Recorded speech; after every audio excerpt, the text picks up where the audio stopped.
നിങ്ങൾ ഒരിക്കലും നന്നാവാൻ പോണില്ല മനുഷ്യൻ. ഇതൊന്നും എടുത്തന്നെ ചായപ്പൊടിയും പഞ്ചസാര. ഓക്കെ. പഞ്ചസാരയൊക്കെ വലിയ കല്ലാണല്ലോ, ഉപ്പ് പോലെ ഇരിക്കണം. വല്ലപ്പോഴും അടുക്കളയിൽ കയറണ.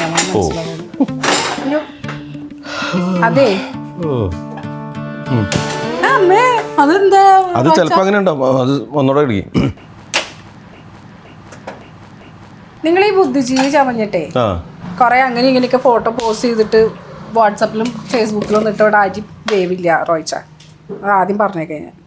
എടേ, കളിയാക്കാം, പക്ഷെ പരിഹാസം പാടില്ല. ഭയങ്കര മോശമാണ്.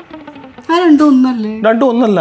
എടീ, കളിയാക്കൽ എന്ന് പറഞ്ഞാലല്ല, ഈ കളിയാക്കപ്പെടണമെന്നും കളിയാക്കണമെന്നും തമ്മിൽ പ്രശ്നം ഉണ്ടാവില്ല. സോഫ്റ്റാണ് കാര്യങ്ങൾ. പക്ഷെ പരിഹാസം എന്ന് പറഞ്ഞാൽ ഒരാളെ കുത്തി നോക്കണതാണ്. അത് ഭയങ്കര വൃത്തികെട്ട പരിപാടിയാണ്. കൺവിൻസ്ഡ്. പള്ളിയിലച്ഛൻ്റെ പ്രസംഗം പോലെയുണ്ട്.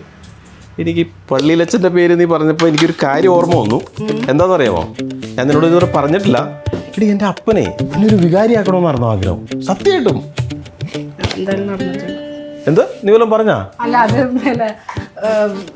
മറ്റേ തിരുസഭയ്ക്കും വിശ്വാസികൾക്ക് തീരെ നഷ്ടമായി പോയെന്ന് ആലോചിച്ചു ഞാൻ.